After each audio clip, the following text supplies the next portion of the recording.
Ladies and gents, welcome back. Hey, we are back once again, another Friday evening. This time it's a holiday, so I'm just wondering how many people might turn up to this live stream. I didn't do any videos this morning because I wanted to have a nice sleep in. I hung out in the Discord last night, chatting with friends and whatnot, and that kind of led to a late night.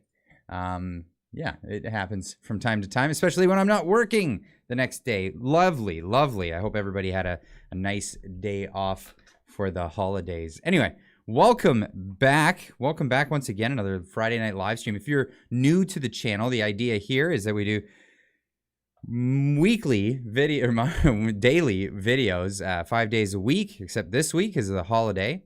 And then those are early in the morning. I wake up extra early in the morning before I even go to work. I still have a full-time job pulling wrenches. That's what I do for a living. And then on the Fridays, we do a live stream to give back to the community and have a conversation with you guys out here in the chat. And let's get that chat up here right now. Welcome back, everybody. This is, once again, the Friday night show. Now, there's a special thing happening today. We are going to be from here.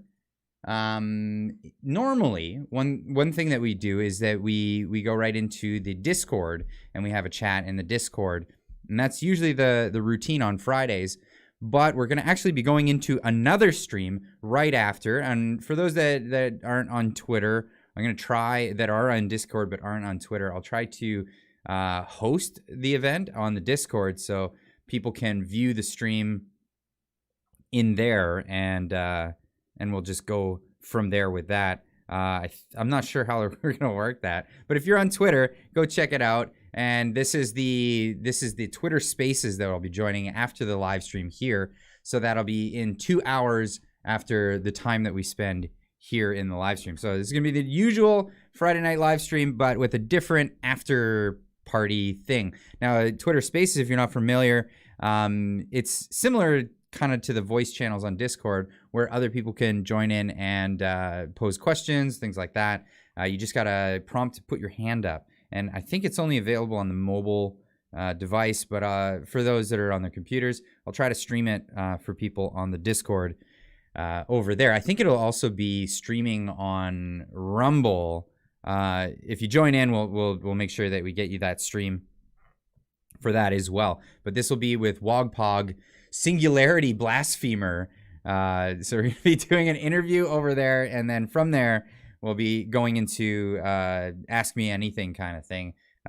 Open up the mic to everybody else and have a lot of fun. So definitely tune in. The link is in the description down below. You can set your reminder and make sure you tune into that. But hey, how's everybody doing here on this Good Friday? Did you have fish today? I definitely did. We went out to a local ramen shop with the fam, and I opted for sushi because they had some really, really nice sushi at that place. So I did it a little bit Japanese style, Good Friday fish dinner. But hey, it's still fish dinner. So happy Good Friday to everybody out there in the internet and out there in Canada and across the world. Speaking of which, of all the people in the chat here, let me know where you're from. Do a little roll call. Let's see where everybody is. Chris Sky is a flake. Okay. Philly roll all day long. Is that with the cream cheese? Yum. Rex Murphy, you wrote all that anti-pipeline ex-premier of BC now that works for the coal mine company. Comments? Well, I did comment about this on a video that I was talking about. John Horgan, the premier, the ex-premier of British Columbia. He spent a whole lot of time making sure that LNG just did not happen under his watch in British Columbia. But hey, now that he's done, he's part of, you guessed it, the people that he's benefited, the coal industry. So the coal industry, if you don't know, Warren Buffett owns the trains that carry the coal. Yeah, we don't use coal for heat in Canada, so they say, but they use it for producing steel, and everything else goes to China to be burned in a coal plant. That's where we are. Look at all these people: Cape Breton, Owen Sound, Hamilton, Ottawa. I love Owen Sound. It's beautiful there. Holy cow. Cowichan Valley. I think is that on the island? Shuswap. No meat allowed on Good Friday. Oh, is there no meat allowed on Good Friday? I don't know. I just knew it was a tradition. I always went for a fish dinner. That's what we always did growing up. When I was growing up, it was always fish and chips, but now we've been Japanized. So we always have lots of raw fish. Anyway, I love fish and chips though. We recently lost one of our fish and chips places in town, which is really, really unfortunate. Bill Gates owns 15% or so from CN Rail. I didn't know that, but I know Warren Buffett. I think he owns the whole thing, the railway that carries coal. He owns the rail. I'm just gonna be a big city person, and I moved there, and it was okay, but it was just like hard living.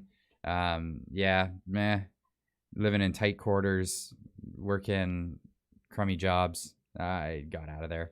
I didn't mind it. I like the food in Toronto. Let's just say that the real thing that I judge a city by is what their cheap food is like. Like people say Vancouver's got great food. Yeah, if you're willing to spend a lot and go to like a fancy pants restaurant, sure. But you can only judge a city not by those restaurants. You judge a city by the street food, the food that costs you, $5-10. If that's good and there's lots of it, then it's a good city in my eye. Vancouver sucks. I'm just gonna tell you, there's not a lot of good stuff to eat for a cheap price. Toronto, amazing. When I was living there anyway. I'm not sure how it is now. There used to be a place on Queen and Bathurst called Gandhi Roti. I heard that it's gone, and my God, it was one of the best places ever. Amada's Pizza, there was 2 locations that I used to go to. Love those places, and many, many other places that just had really good food for cheap, and In-N-Out, great dining. I think Tokyo is fantastic for that same reason. Anywhere you go, there's like just the most amazing food for cheap, and it tastes great, and it's easy, good, easy going food, and even convenience store food tastes good in Japan for some reason. You wouldn't believe it. Who can afford the price of meat these days? Well, it's getting harder and harder. I buy my meat directly from the farm, so I buy it by the animal. So this year we bought a lamb, we bought a quarter of a cow and a half of a pig, and that's when it at the end of the day, it's a big cost up front. It costs a lot, but you save so much money on meat if you do it that way. I recommend it. Everybody go and do just that. You're helping the farmers out because they're getting a better bang for their buck. They get a better return on it than if they go through suppliers and whatnot. You sell it directly to you, and you get a way better deal. Cut out the middleman, and all you have to do is pick up the phone and start making cold calls, or go down to farmers areas. Go to a farmer's market. Talk to the farmers that are selling in your area. You find somewhere. You even Google search places where I could buy meat direct from the farm. Clyde, do you rent or own your home? I rent. So at the whims of the market, really.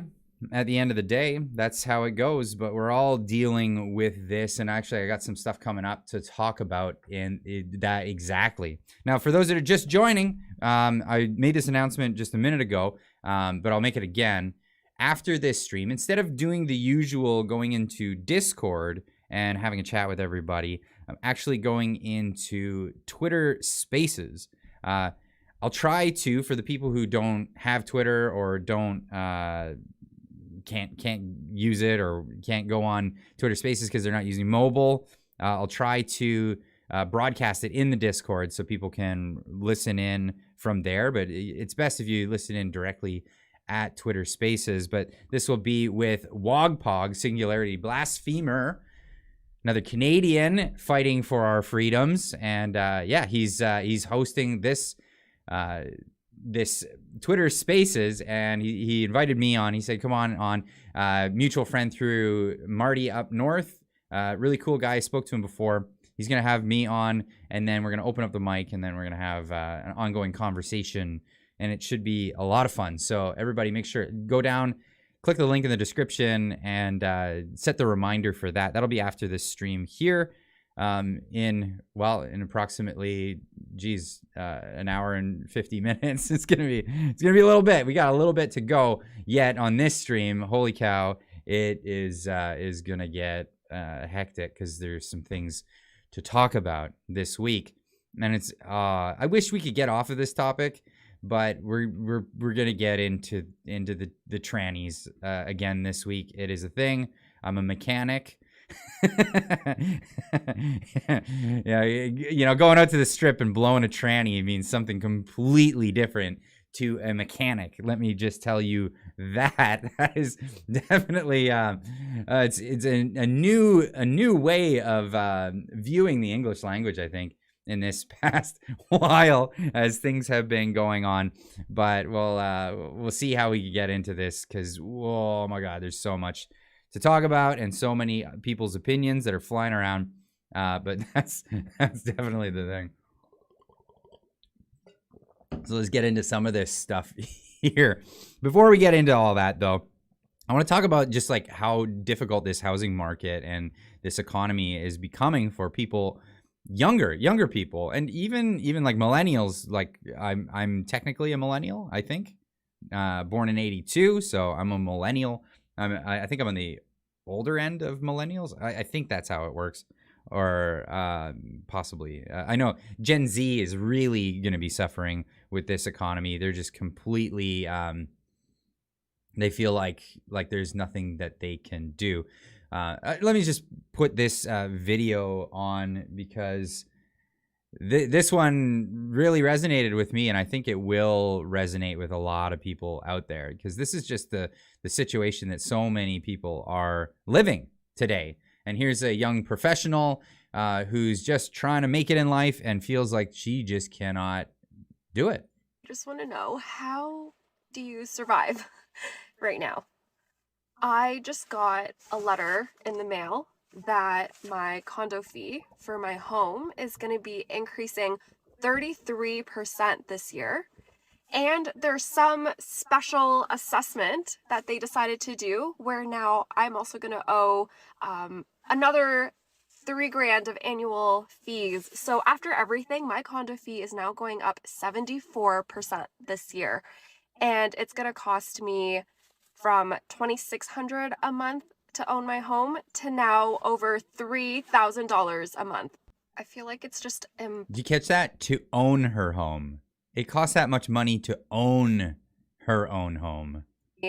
From $2,600 a month to own my home to now over $3,000 a month.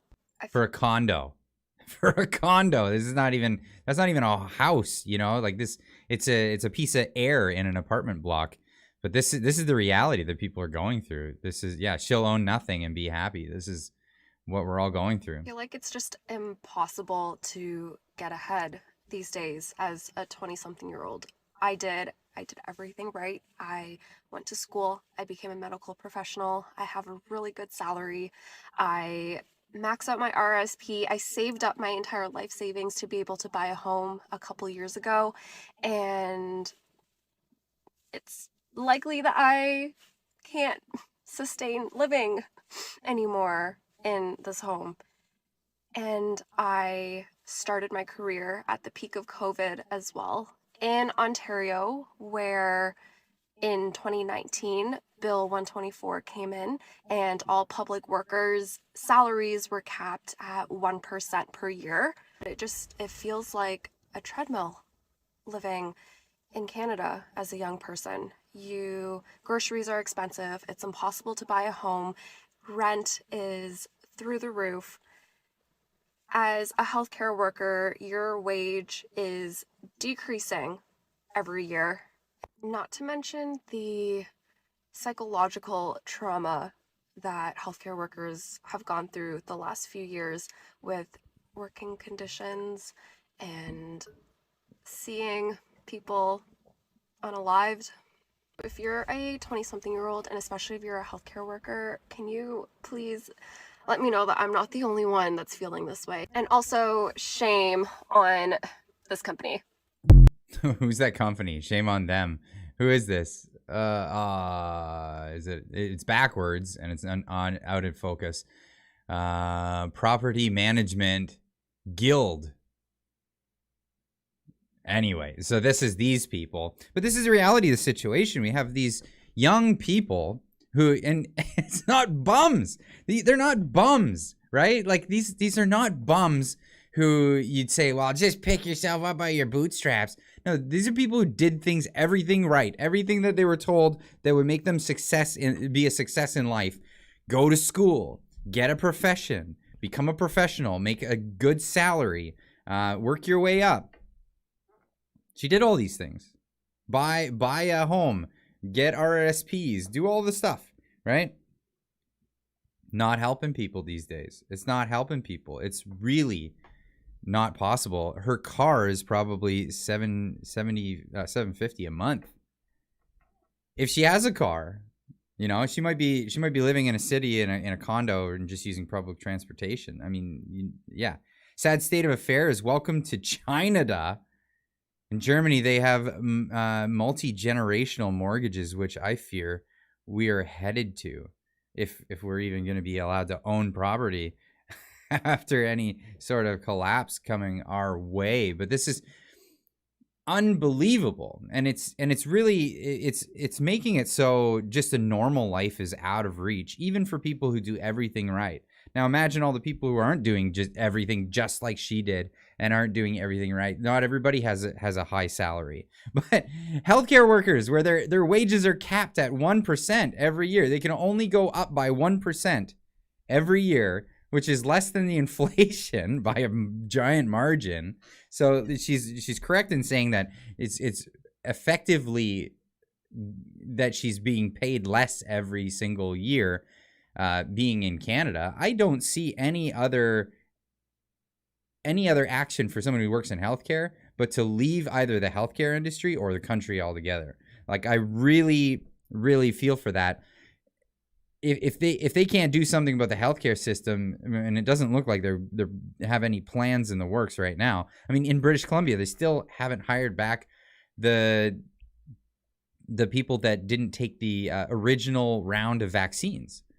Like that's it. They refused to take the original round of vaccines, which are obsolete now, don't matter, and they're not even requiring people to take the boosters anymore. And they're not hiring these people back, and yet they're complaining that there's not enough people in the healthcare industry.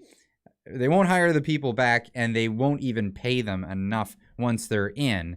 And it is just absolutely disgraceful. It's disgraceful entirely. But here we are. Now we have another guy on TikTok who is talking about the prices of houses in Canada, and he said the best way to compare is to compare it to houses, you know, in the United States.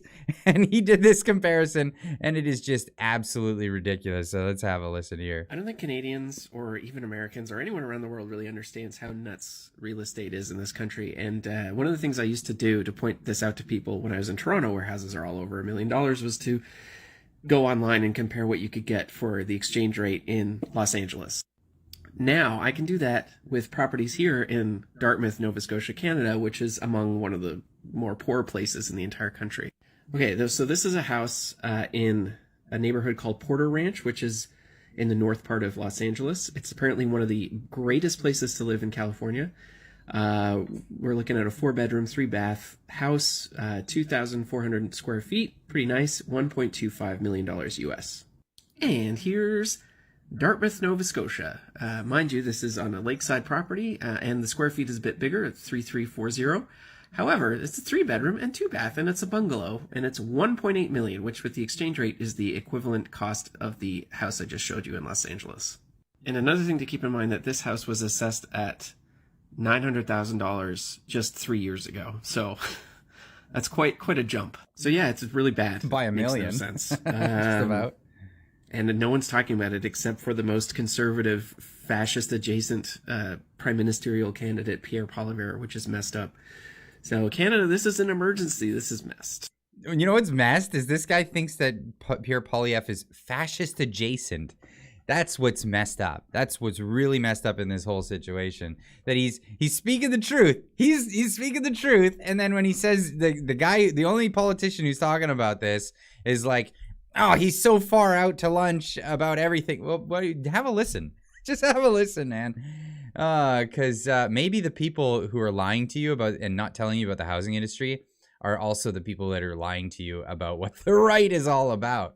Honestly, I can't stand hearing this stuff. But anyway, this is the world we live in. So, and this is well, Dartmouth, Nova Scotia. You can't buy a house in Dartmouth, Nova Scotia without it just being too far out of reach. 1.79 million. Yeah, get out. $1.8 million for a 3-bedroom house in the middle of a place that's one of the poorest areas in Canada, let alone trying to buy somewhere nice. In my town, a little mountain town, not a big town, but you can't get a townhouse for under $950, close to $1 million for a townhouse attached to other people, not even on its own piece of property. It's just ridiculous. I don't know where we go from here. I don't know how we can get about this. I know a lot of young people are just like,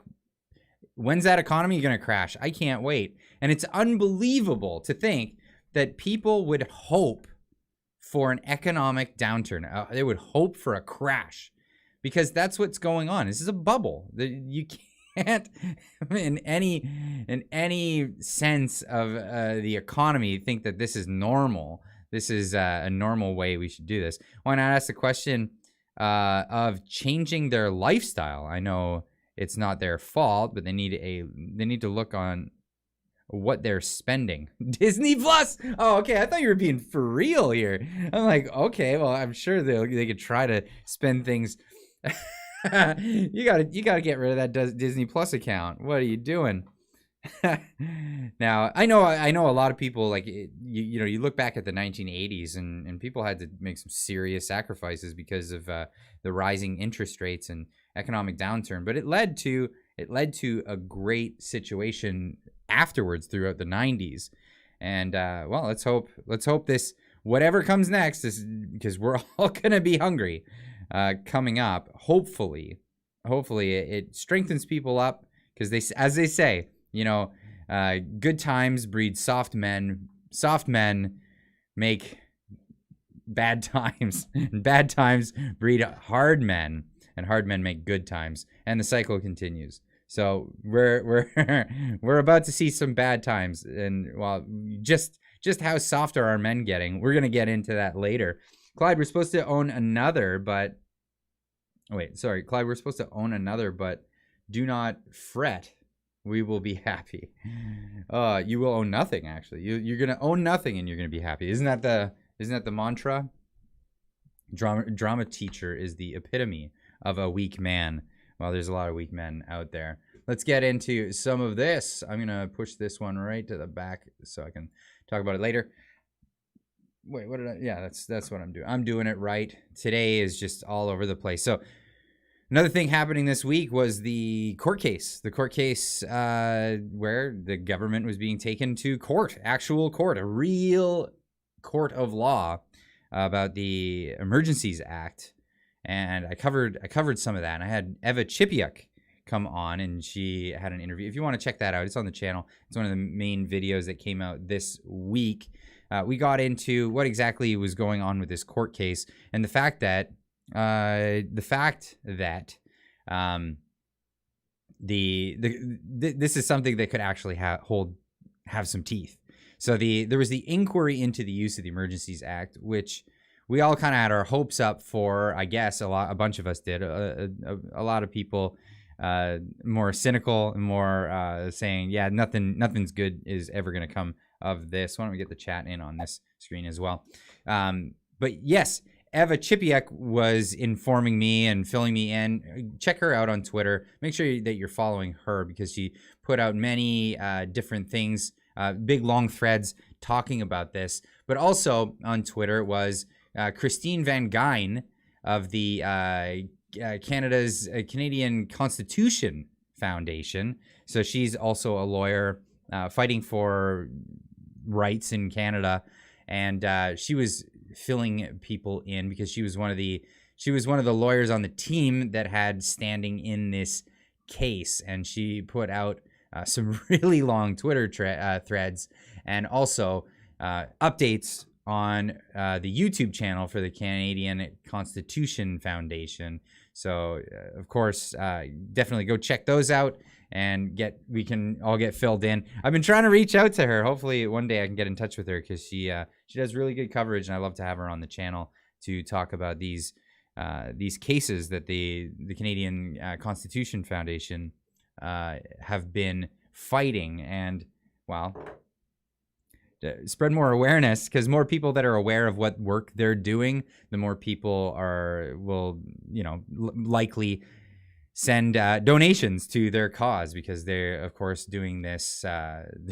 They don't have federal budgets like the lawyers that are fighting for the side of the government to get away with the alleged crimes that they're doing. Anyway, so the Emergencies Act was a big show, the Emergencies Act inquiry with, of course, the judge, Paul Rouleau, who oversaw that case. And, it wasn't much of a case. It wasn't a real court, but it was definitely insightful for the average Canadian to be able to view this process and see what was actually happening, comment on it, talk about it, bring a dialogue to what's actually happening within our government. And it shed some light on the fact that no light is being shed on anything that this government is doing. This is after, Justin Trudeau ran on a campaign in 2015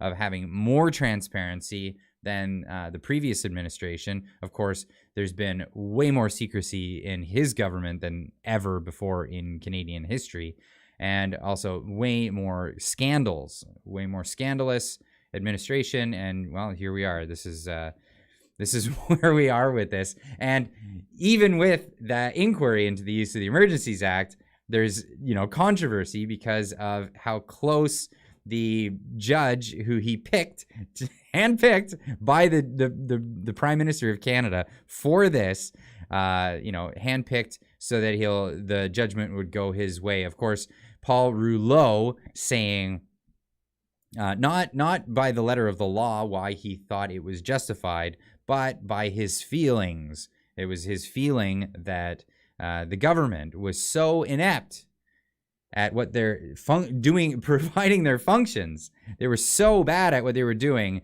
that they needed the Emergencies Act to get their act together. That was the justification that Paul Rouleau had said. Not exactly inspiring at all. Let's just say that. Now, there's a little bit more of hope with this other case. So it was a 3-day hearing. The government got to say their piece on why they feel like that it was justified.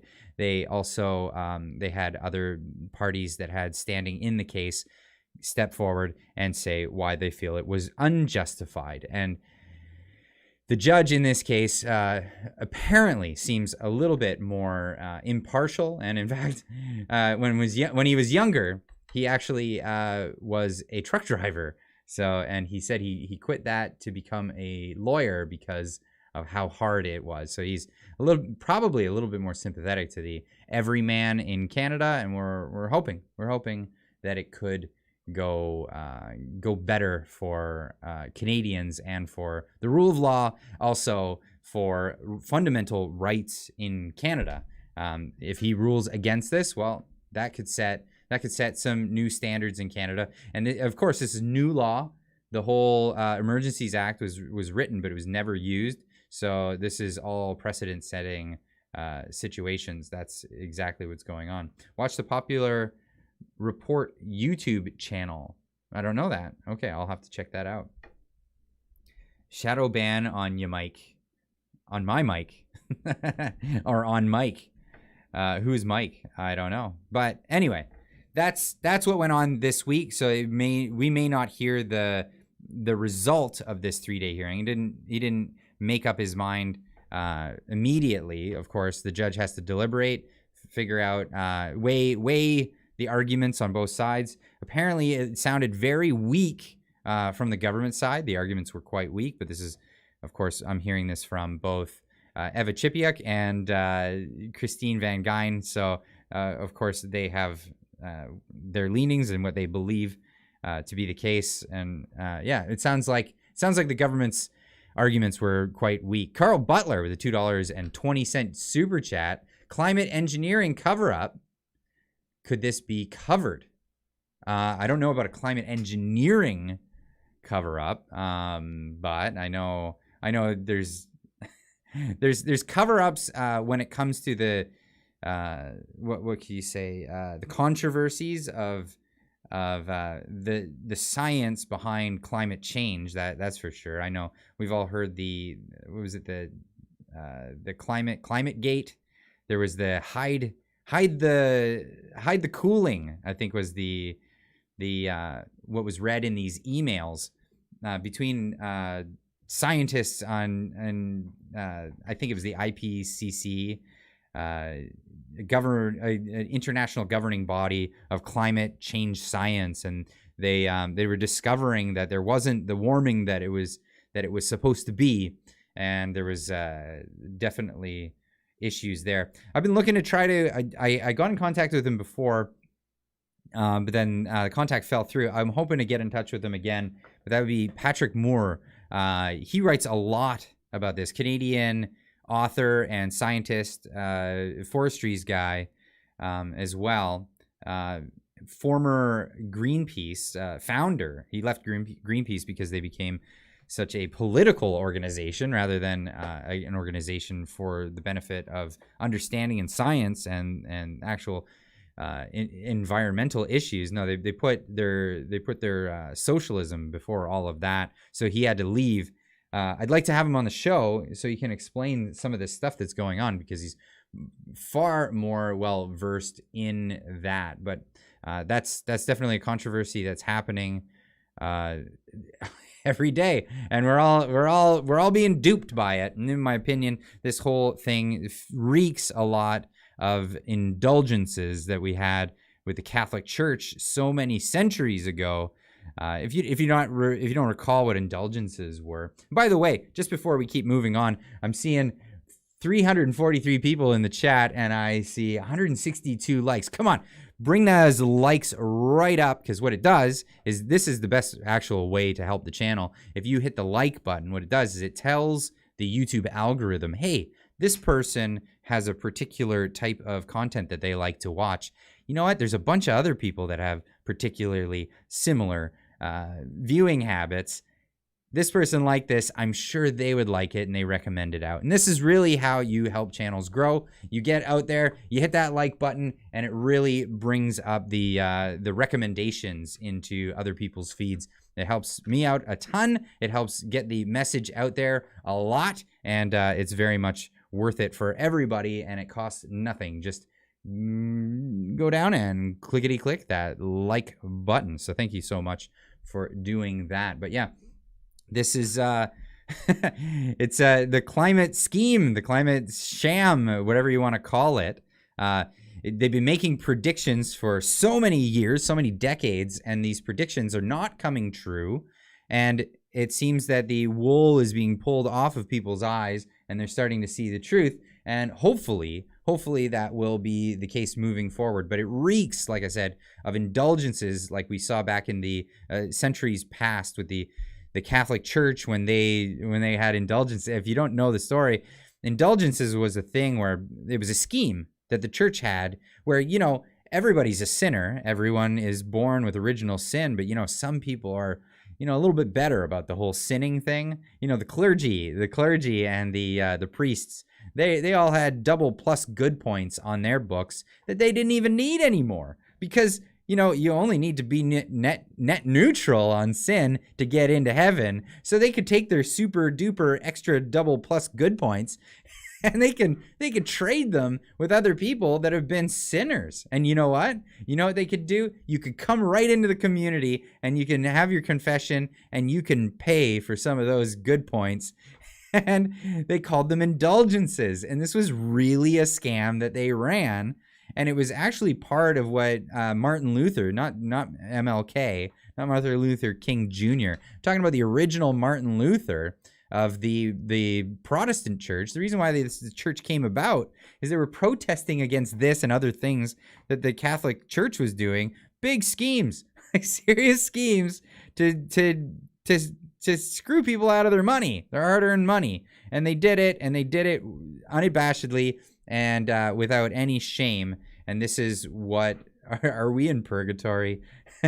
Yeah, get out of purgatory for a fee. No joke. And this was a scheme that they did, but that's the old religion. That's the religion of days past. We've got a new we worship Gaia now. We're worshiping the Mother Earth. We're worshiping nature, and we're worshiping the science. It's similar to science, not quite Scientology, but it's the science. It's the one where you're coming to conclusions and you don't question the results that are brought to you by the authorities. Yeah, the science. But this is a thing. So the new scheme, if it sounds familiar, it's a lot like indulgences. Net neutral, carbon neutral, and they're going to be creating this whole idea. We pay carbon taxes so we can get carbon credits, so we can be credited to help to pay back to what? The governments. The governments are the double plus good people because they're so great about pollution and all these other things. But yeah, this is the big scheme. And we're definitely going down that path. Did you know that Mother Earth's brat kid is called Greta? Yeah, it's all NFG. NFG there. NFG. That's a technical term in the trades. It means bad. I'm sure you can figure that one out. Trudeau flat Earth rant was hilarious. He did a flat Earth rant? I didn't see that. I'd like to see that. Climate profits. Oh, I like it. I love the little spelling. Oh, sorry, typo on that one. Spread the speed of science will get you in 15 minutes to everywhere you're allowed to go. Yeah. Anyway, so this is what's going on. This is the climate scheme. It's not that the climate doesn't change. It's been changing since we got a climate, since we got an atmosphere on the planet. Climate's changed. We're in the Pleistocene Ice Age. We have been for 150 million years. One day we'll get out of the Ice Age. One day there will be no ice on the planet, just as there's been no ice on the planet before. One day there'll be ice engulfing everything, as one day there was, or many times previous in other ice ages. Great global warming swindle. Do you know that it's a really good documentary? About Gaia, pagan green religion. Yeah, no, I know what Gaia is, and that's the reference. But yeah, it's definitely a secular religion. That's what it is. It's a religion. It's when you disregard facts and evidence, you're not talking to people who are scientifically minded. You're talking to people who are a little bit more concerned about dogma. Louise Goenlock, sorry if I'm pronouncing that incorrectly. Welcome to the channel. Thank you for joining as a member. Really appreciate you. Welcome and enjoy the perks that come with membership. We're gonna actually come up with some new perks as well. I'd like to do some more stuff with the Discord, make it a little bit more interactive and fun for everybody. Carl Butler with a 220 super chat. Watch the documentary The Dimming on YouTube. I'll have to check that out. The Dimming.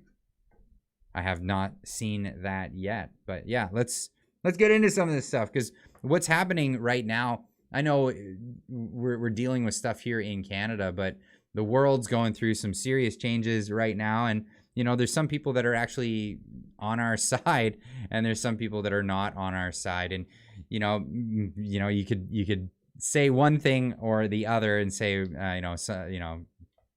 politicians are all for you, or they got their own interests or whatnot.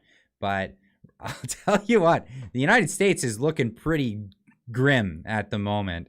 And it's funny because only several years ago we had an orange man who was the president of the United States. And when he became president of the United States, everybody said, when he becomes president, we're going to have nuclear war. We're going to go to war with Russia. He's going to create a war, and we're going to have a really bad economy, and the ice caps are going to melt, and we're all going to be underwater, and all these things that he said were going to happen. China is going to invade us and all this stuff because Donald Trump. And then and he's going to go after his political enemies and abuse the court systems. None of that happened. It's amazing that none of that happened. But as soon as they were able to get him out, it's amazing how quickly all of that stuff started happening. Like, all of it. It's unreal. Except the ice caps melting. That didn't happen. Of course, they did start going after political enemies after they left office. I.e., they went after Donald Trump, and they're doing that right now with their kangaroo court system. And it's unbelievable that he's been indicted as a former president of the United States, being indicted. And it's funny too, because these aren't new claims of wrongdoing. These are old claims. These are claims that came up during his election, when he before he'd even won the presidency. And it's funny because all of these claims, they have statute of limitations, which have already expired, and they're still trying to go after him nonetheless. But it is a case where it's the New York district attorney has become a bit of a, what is this? The Babylon Bee has been accurate as well. Yeah. Yes. When parody, or when life is mimicking parody, that, you've gone completely backwards in that case. Question, Clyde. Canadian Prepper wants to get Pierre Poilievre on his channel. Do you know how to contact Pierre Poilievre? If I knew he would be on my channel, he hasn't been on my channel yet, so I'm afraid I can't pass that on to him. I would love to have Pierre on to chat. Hopefully he will do that sometime. I'm gonna have to just keep on pushing for that to happen. Anyway, let's get back to this Trump story. So Donald Trump, of course, has been indicted, and he's been processed, I guess. He went and turned himself in for this whole thing. They didn't have to go through an extradition thing with Florida, to which Governor DeSantis said he was not gonna follow through with if they were trying to push that envelope. But nonetheless, Trump, trumped up charges is what people are saying, because they are. And it's funny because it used to be, and this is how it's always been in the Western world, whether it's constitutional republics, democratic democracy, representational democracies, we've always looked at the justice system as, first you find the crime, and then you pursue the facts that will bring you to an individual. You use the evidence to find the individual who's guilty of a crime. But now it's gone backwards. It's gone completely backwards. It's show me the man, and I will show you the crime. That's the district attorney in New York, who's actually famous. It's famous for turning, felony charges and actually bringing them down and de-ranking them into misdemeanors to let criminals back out on the street and make his job a little bit easier, because he wouldn't have to go after actual criminals and fight those cases. Instead, he would be a little bit more lenient. And it's funny because he's been countless cases of being lenient against criminals, but here he is where they're taking a misdemeanor and they're turning it into a federal offense, and they're trying to get him on this. Anyway, here we are. Donald Trump has been thrown to the wolves, as you will, maybe, or just a kangaroo court is going after him. But it's not the win that they thought it was going to be, because what it did was they thought they were going to, charge him, indict him. He gets his perp walk, and then everybody thinks, oh, this guy's untouchable. He'll never be president ever again. And that's the win. That's not what happened. They've just made him the victim in this whole shebang. So many people saw him as the bad guy up until just this past week. Now it's a corrupt system. They've proven him right about the swamp, and now people are rallying behind him. And right after it happened, of course, they have a campaign ad that is actually really powerful, and I don't know, I think could win him the election, because people are seeing this as a situation where he's now the underdog and they're fighting for him. This is amazing. Here we go. Durham probe into the Russia collusion hoax. President Trump has just been impeached on both Article 1 The only president of the United States to be impeached for a second January time. 6th committee releasing its final 845-page report. Former President Donald Trump has been indicted. Remember this: nothing worth doing ever came easy. Following your convictions means you must be willing to face criticism from those who lack the same courage to do what is right. Relish the opportunity to be an outsider. Embrace that label. Being an outsider is fine. Embrace the label, because it's the outsiders who change the world and who make a real and lasting difference. The more that a broken system tells you that you're wrong, the more certain you should be that you must keep pushing ahead. This is a party that wants an outsider badly. I continue to believe Mr. Trump will not be president. You must keep pushing forward. Never, ever give up. There'll be times in your life you'll want to quit, you'll want to go home. I can't do it. I can't do it. Just never quit. You will build a future where we have the courage to chase our dreams no matter what the cynics and the doubters have to say. You will have the confidence to speak the hopes in your hearts and to express the love that stirs your souls. And you will have the faith to replace a broken establishment with a government that serves and protects the people. If they're not coming after me, they're coming after you. I'm just standing in their way. And I always will stand in their way.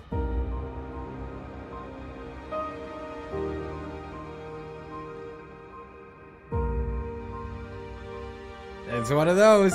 It's one of those. It got a lot of people, and it gets you right. Right? They just handed that to Donald Trump. Like, whether you like Trump or not, I mean, that is exactly what he wanted. Now he's proven it, and a lot of people are sitting back and they're going, "Wow, the corrupt system is so corrupt that they can go after the former president of the United States. They could totally go after me." So they're seeing him as he's the only hope to actually reel the system back and gut the whole thing. Not only that, it is one thing that they've done is they've actually opened up the floodgates to a president of the United States coming in and actually going after his political opponents. And it wouldn't be unprecedented for him to do it. So it's such a can of worms that they've opened up now, that if he wins the election, he could actually go after Joe Biden for the corruption. He can go after Joe Biden's son Hunter for his corruption. He can actually go after the Clintons for their corruption, and it wouldn't be seen as something that's never been done before. It'll be seen as, well, this is just par for the course anymore. This is kind of Interesting time that we're living in. Anyway, Funis with a 550 super chat. It's cool when you leave the chat overlay on. Folks can see what YouTube censors enjoy. Enjoy the show yesterday. Keep it up, dude. Absolutely. Thank you so much. I really appreciate that. And don't forget, again, we're going to be, after this stream, we're going to be going into Twitter Spaces, that's what they call it. We're going to be doing this one. Wogpog is Singularity Blasphemer is going to be hosting this one. I'll try to bring it up in the Discord so people can listen in. Then we'll be setting that up, or I'll try to figure that out anyway. But we're going to be going into that. It won't be the usual Discord after stream wobbly pops. It'll be in the Twitter Spaces this time. This is it's an irregular thing, but I hope everybody enjoys that. This is going to be the thing. But yeah, open up a can of worms, a big old can of worms in the United States with this. The idea of going after these people. Rob Hellfire with the $11 super chat. Did you hear about Ron DeSantis kidnapping a 13-year-old boy? No. What? Hold on. Is this news? Is this something that just came out?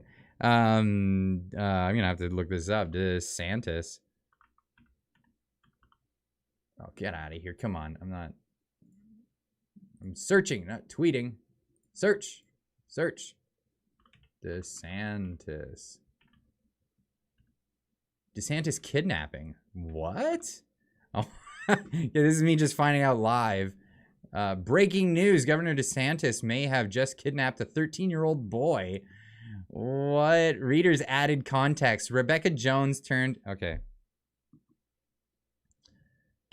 My family is not safe. My son has been taken on the governor's orders and had to send my husband and daughter out of state for their safety. This is the reality of living in DeSantis's Florida. Okay, there's readers have added context here. Rebecca Jones turned her son into the Santa Rosa Sheriff's Office after a warrant was issued for his arrest for threatening a school shooting. The governor of Florida was not involved.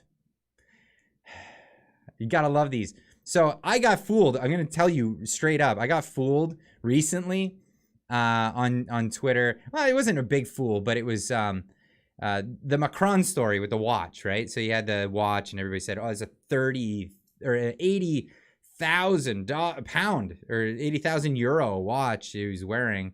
And I did see that there was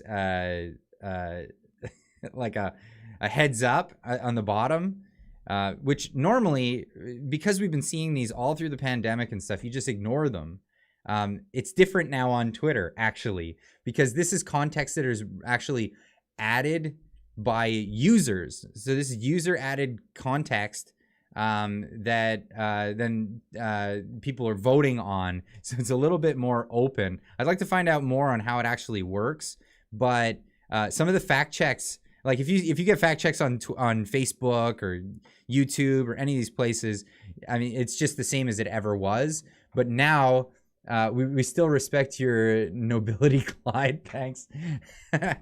But yeah, anyway, so the watch turned out to be only worth like $4,000 that he hid after telling people to buck up and stay at work for an extra like so many years and cut government programs. Anyway, that I kind of got duped on that one because I didn't read the context on that one. But it's amazing now how quickly news gets disseminated here. So this is Rebecca Jones making the statement. Read the thread below. DeSantis kidnapping. Of course, there's going to be crazy bipartisanship on this. It seems like it's breaking just now.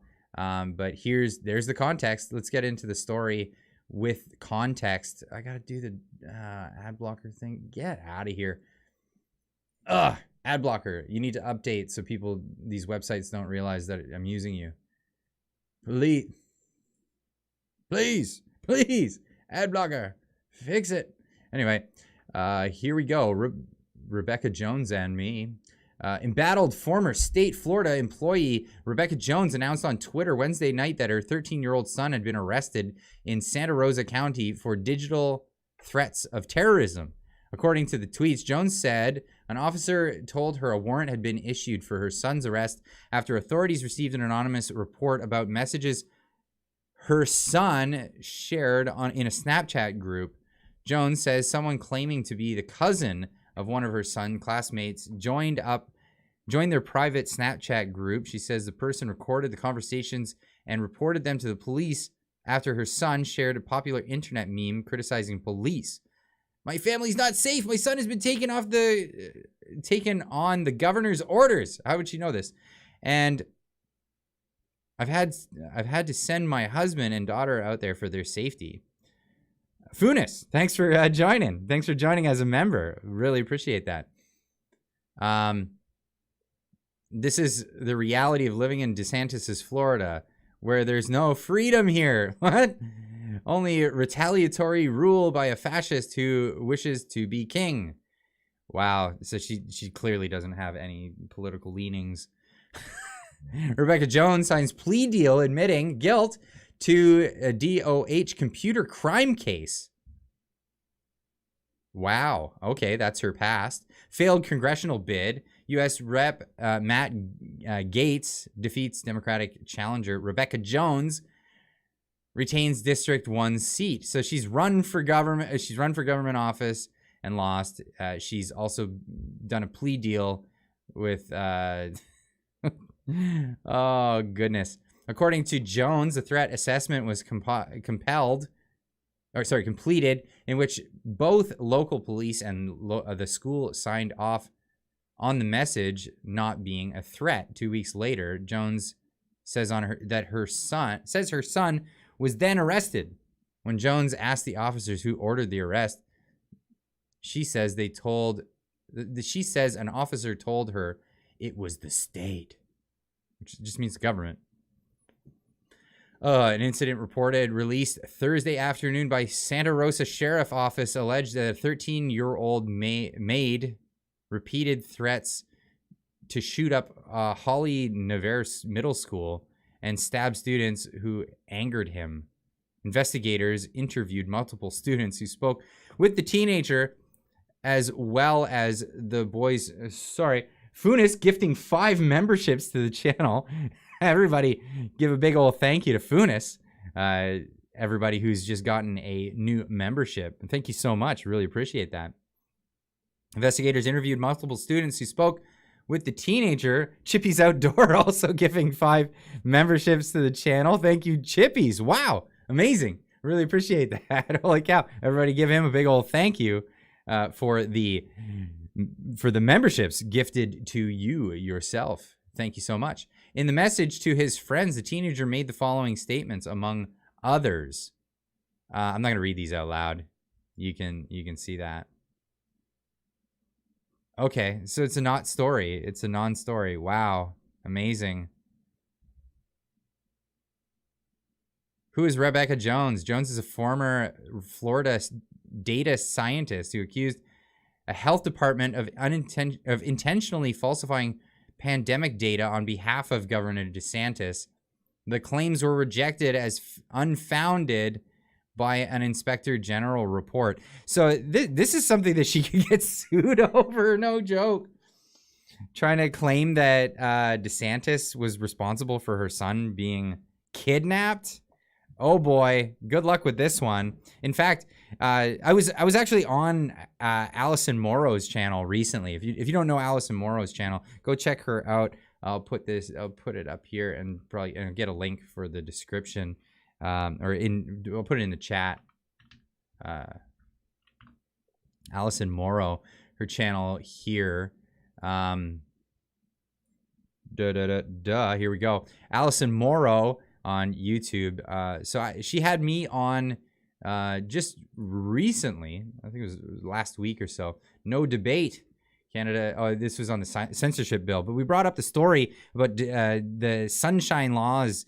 The news media was trying to go after Ron DeSantis for some sunshine laws that he said he was unprecedented new thing to invent a bunch of new secrecy in government.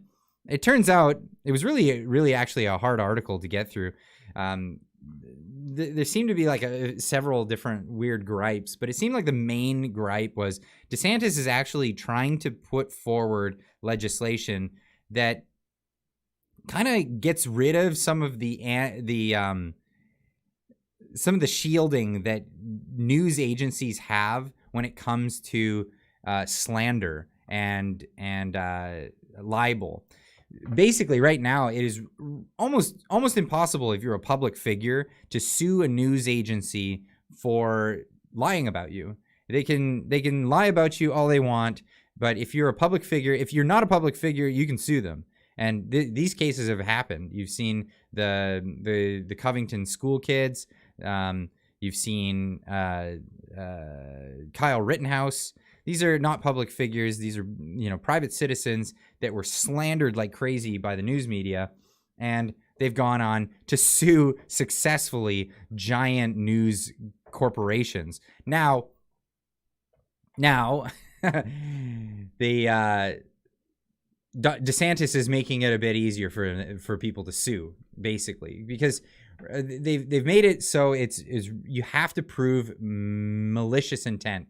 And it's not that easy to prove when it comes to a news agency. It's easier to prove as a private citizen, but as soon as you're put in the position of being a public figure, if you're a government employee, you're a politician, if you're somebody on the internet like myself, I'm a public figure, so I can't go suing a lot of people. I have to prove. It's so much harder to prove this stuff. So that's something that DeSantis is putting through. So Jones might be in for it on this one. But anyway, let's move along, because this is I'm going to cover some more of these stories down the road. And wow, we're already an hour into the thing, and I haven't even gotten into a lot of the stuff that we wanted to get into today. So I might have to even skip past some of this stuff that I was going to start the show off with, and then get right into some of the other things. Now, I wanted to share this little clip because I thought this was a fantastic clip. I saw this recently, and it really sets into motion people's knee-jerk reactions to thinking one way or the other. And if you know the answer to this, please don't just put it in the chat, because it's a 2-minute video. But it really, no, we're saving meme time for the next story. We're gonna get into some of those memes, but this one, I really wanted to put this forward. If you've seen it, please don't put the answer to it in the chat until it's done. At least let everybody enjoy it for what it is. But here we go. Despite what you might be thinking, these two circles are not equal. I repeat, these two circles are not equal. One is in fact larger than the other. What I need you to do is determine which one that is. So, please raise your hand if you believe the blue circle is larger than the red. All right. Please raise your hand if you believe the red circle is larger than the blue. All right, very good. Now, before I said anything about these two circles, what was your first instinct? Equal, right? Because they look equal. And the reason why they look equal is because, in fact, they are equal. These two circles are identical. Yet I got just about every one of you to raise your hand and say that they're not. So what do we learn? That you can be manipulated like that to believe in something that goes against your natural instinct. Just imagine as a child you're taught that the blue circle is larger than the red. If you say it enough times, you convince yourself that's the truth. If you're told the lie enough times, it becomes part of your reality. And if enough people are taught that lie, that the blue circle is larger than the red, well, now it becomes part of the culture. And if that culture then passes that misinformation along to the next generation, well, now it becomes tradition. And what we have to remember is that just because we have a tradition doesn't mean it's morally acceptable. Tradition and morality are not always the same. I mean, can you think of any traditions that we once had in the United States of America that we no longer have? That today we think back and that was immoral? Slavery, right? Oh, I was going to say less than 200 years ago. And that was a tradition. So the traditions we have today doesn't necessarily mean they're morally acceptable. And as we evolve as a culture, so do our traditions. Now, The Matrix is a story. It's a story when told enough times to enough people, it becomes part of that culture. It becomes the tradition. And this story is being told over and over. Oh, good one, Funes. Taxation. Every day. Yeah, right. Taxation is a tradition that doesn't need to be. That's a thing, or at least not to the extent that it is. But yeah, this is a thing, and it's interesting. I thought I'd bring this forward because what was interesting is the red and the blue, right? And it seems like just like in the U.S. with the Republicans and the Democrats, in Canada with the liberals and the conservatives, you get the red and the blue. People tell you the red, the Reds are evil, and they'll always be evil. At the beginning of the stream, earlier in the stream, had that guy who's talking about housing prices, and he was like, the only guy talking about it is Pierre Poilievre, if he wasn't a fascist. You know what I mean? And it's like, what? How about you just say that you agree with him, and you let these things go, this tradition, whatever things that you end up getting duped into these things. This is why I don't like being a team. Well, I'm a team player, but I don't like the tribalism that comes with a lot of this stuff. Linda Hunter giving a member for 5 months. Thank you so much. Hello. We need to concentrate on the best practice, the prime casualty of the convid. The best practice. What is the prime casualty that you're showing, that you're talking about here? Well, yeah, leave a comment. We'll get into that.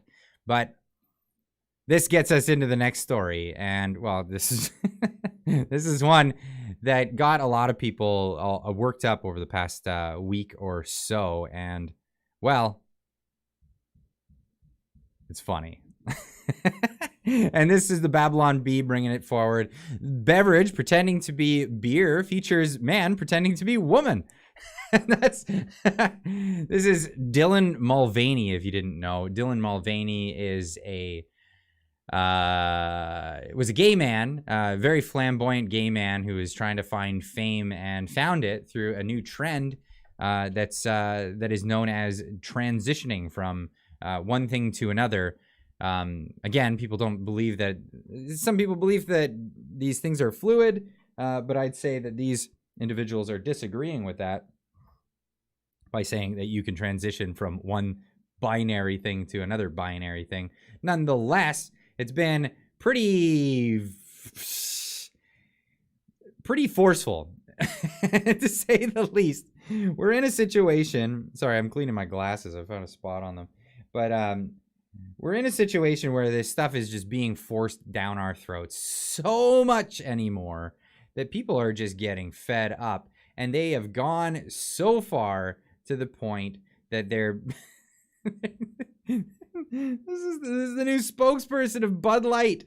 Bud Light, the thing that's supposed to be like at sporting events and whatnot, the all-American beer for all-American dudes to drink. Anyway,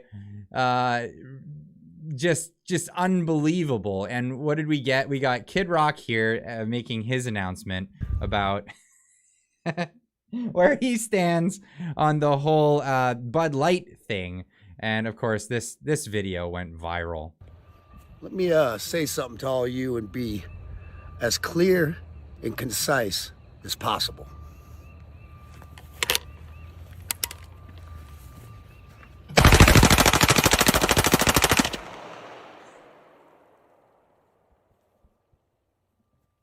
Fuck Bud Light and fuck Anheuser-Busch.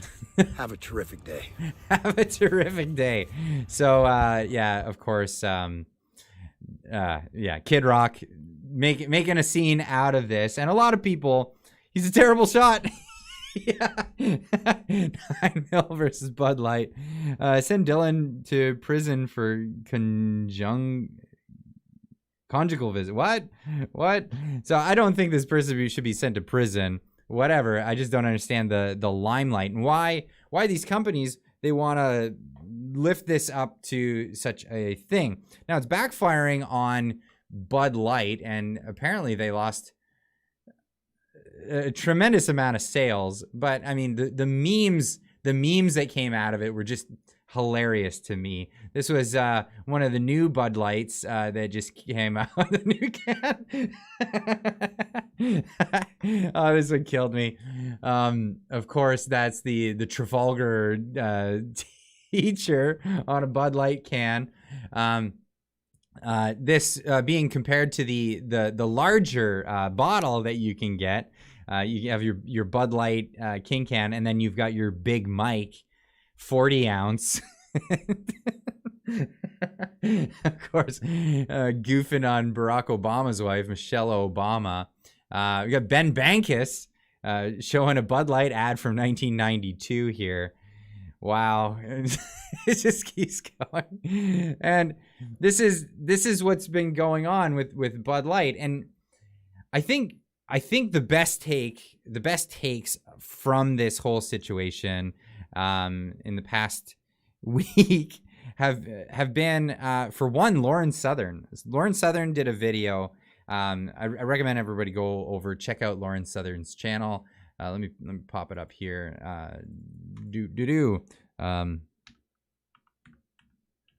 Lauren Southern, if you don't know who she is fantastic on YouTube. She did a video just recently called Go Woke, Go Broke is a Lie. And she actually breaks it down that if you wanted to throw out your Bud Light, and this is happening all over Twitter, it's happening all over Facebook, all over social media, everywhere. People throwing out their Bud Lights, people shooting them with guns, doing all kinds of stuff. But Lauren Southern publishes a video saying, you know what? You're not actually getting out of it. You're not getting out of this situation. If you scrap your Bud Lights and you go buy, what is it? You're going to go, say, get a case of Corona. Well, it turns out Corona is owned and distributed by Anheuser-Busch as well, as much as a ton of other companies. And you can just do a quick Google search. You can take Google and you say, what is your beer brought to you by? So Corona is produced by, and news was Corona. Okay, no. Corona beer.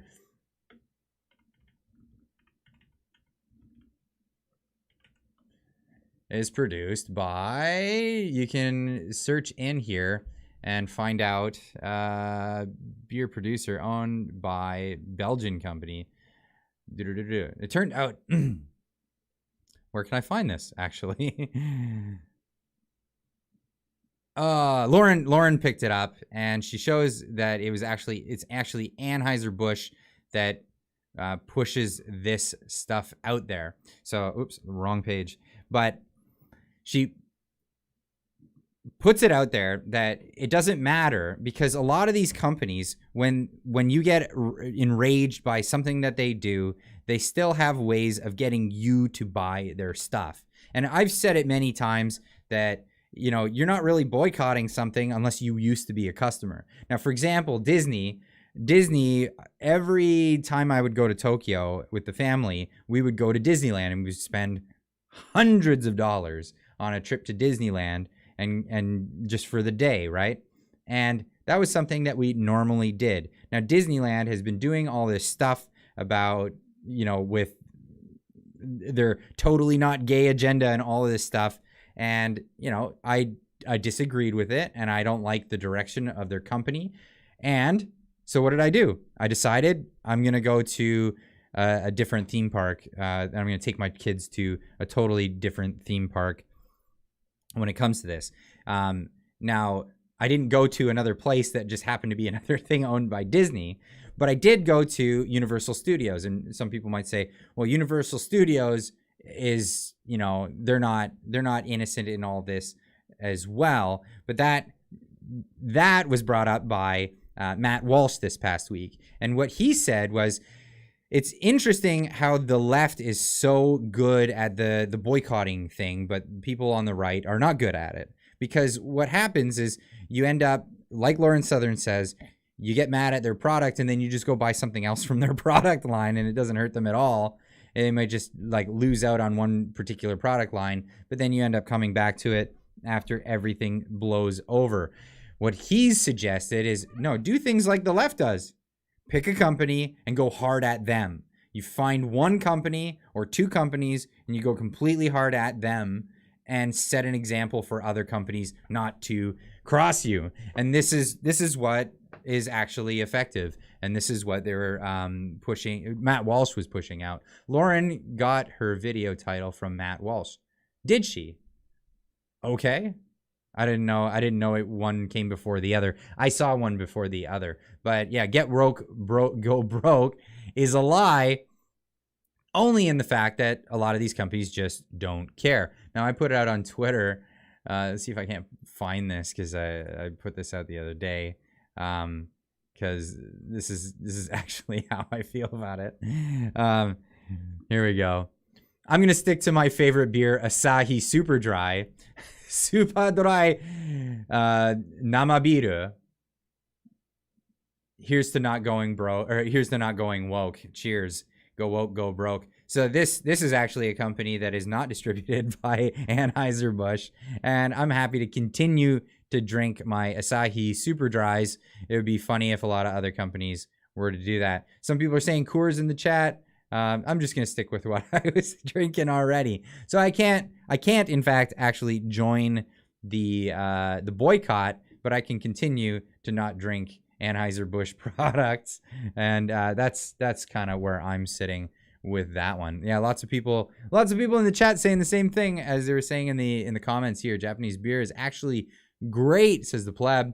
A lot of people are fans. I really enjoy it. That's my prerogative on this one anyway. But there were some more people tuning into to this as well. Oh my god, this is the whole thing's sick. Anyway, here's Tom Mack, famous musician. And you know what? I'm not typically into hip hop that much, but I actually like this guy's music just because it's so clever, it's so well thought out, and he's got a lot of good things to say. But he definitely, this isn't a song, but he had some really good things to say in this case. All right, so there's a lot of people talking about the new trans spokesperson for Bud Light beer, Dylan Mulvaney. Apparently, to celebrate Dylan's 365th day as a woman, they've put Dylan's face on the can. Yeah, you know Dylan, the woman? Yeah. Personally, I think it'd be more appropriate to put David's face on some Pennzoil transmission fluid. Get it? What the hell? Hey, Bud Light, my mom's been a woman for 23,725 days. You didn't put her face on a can. Rosa Parks ain't on a can. Mother Teresa ain't on a can. Joan of Arc ain't on a can. Mother Mary ain't on a can. And she gave birth to Jesus. Anyway, if you're one of the people boycotting Bud Light for partnering with Dylan, I'd like to congratulate you on joining the rest of the world who's been boycotting Bud Light ever since we discovered it's literally the most disgusting tasting beer known to man. But seriously, if you're one of the folks who's mad that the official spokesperson for Bud Light is now a trans person, take a look in the mirror.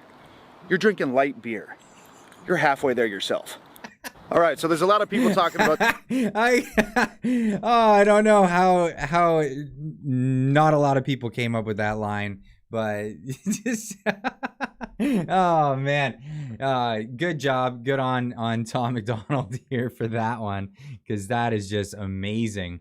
Wayne Allen with the member for 1 month. Hi, how are you? Thank you so much for the membership. Really appreciate that.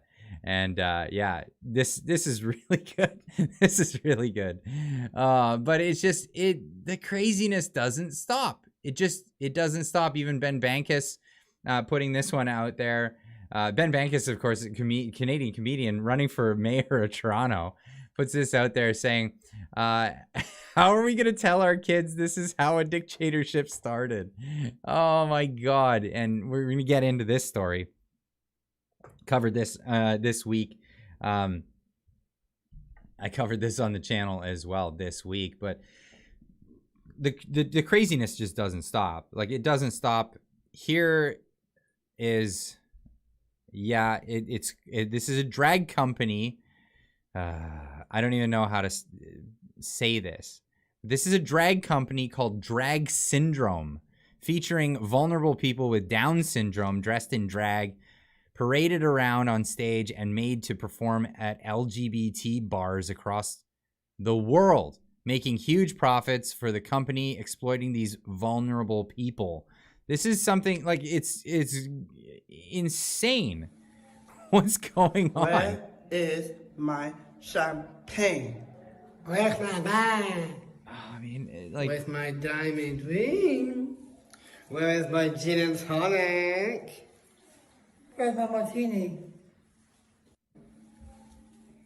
Where is... oh my God. And this isn't a joke. This is like real. This is a real thing.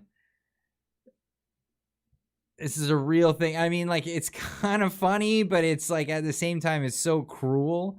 And it's something that was dreamed up in hell. My God, man. Like, what? No. Like, oh my God. I think there's other videos of these individuals being just exploited for the whatever. Oh my God. I'm trying to.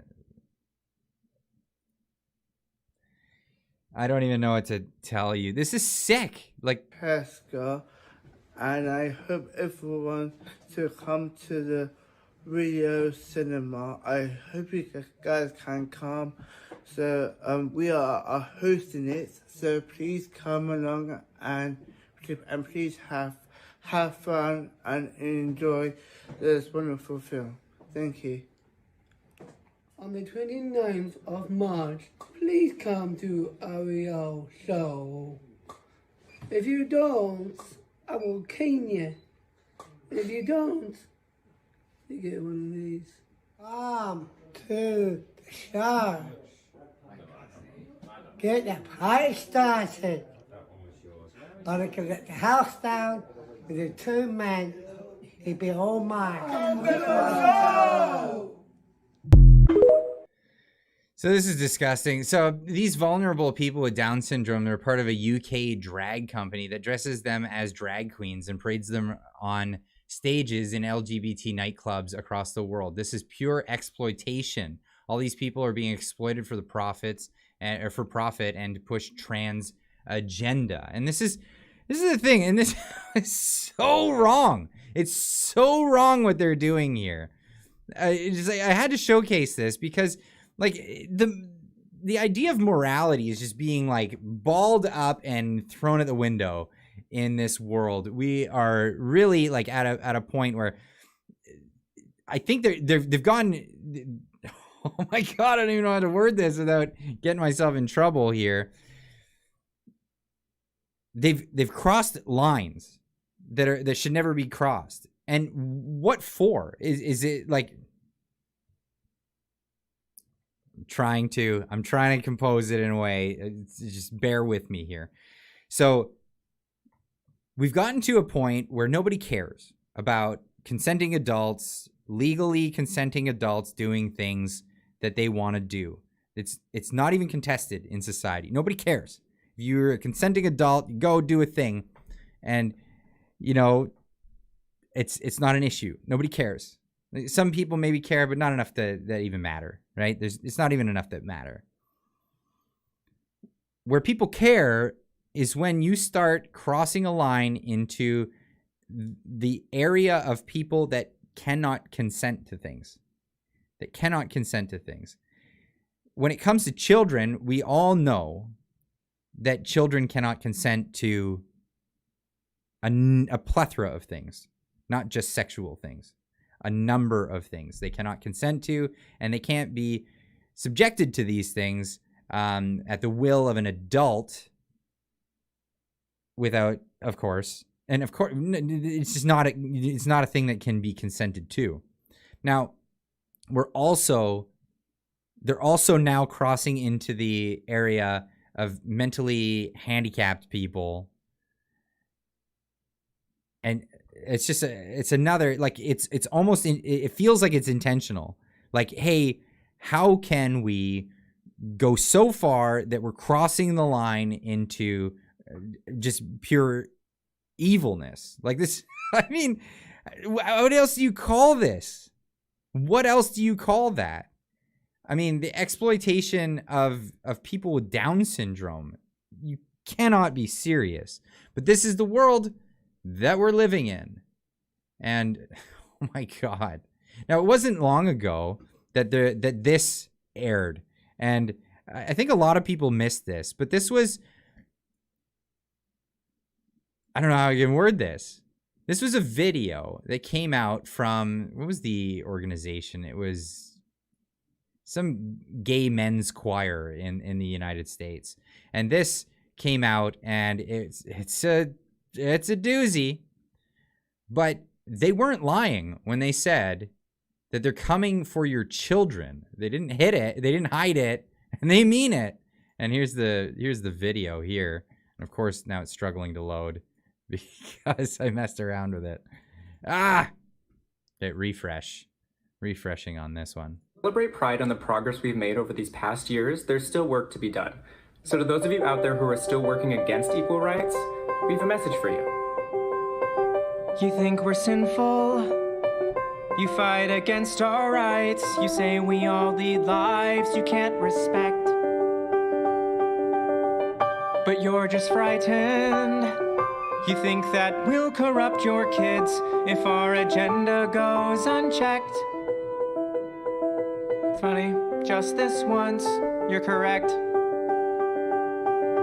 We'll convert your children. Happens bit by bit, quietly and subtly, and you will barely notice it. You can keep him from disco, warn about San Francisco, make him wear pleated pants, we don't care. We'll convert your children. We'll make them tolerant and fair. At first I didn't get why you'd be so scared of us turning your children into accepting, caring people, but I see now why you'd have a problem. Let me know in the chat if you've seen this or if you've not seen this before. They'll change their group of friends. You won't approve of where they go at night. I don't need volume, I got the message. But when you'll be disgusted, so gross, when they start finding things online that you've kept far from their sight, like information, guess what? You'll still be alright. We'll convert your children, yes we will. Reaching one and all, there's really no escaping it. 'Cause even grandma likes RuPaul. And the world's getting kinder. Gen Z's gayer than Grindr. Learn to love, learn to vogue, face your fate. We'll convert your children. First time, Someone's hopefully gotta that's the teach last them time. not to hate. Look at this. We're coming for them. We're coming for your children.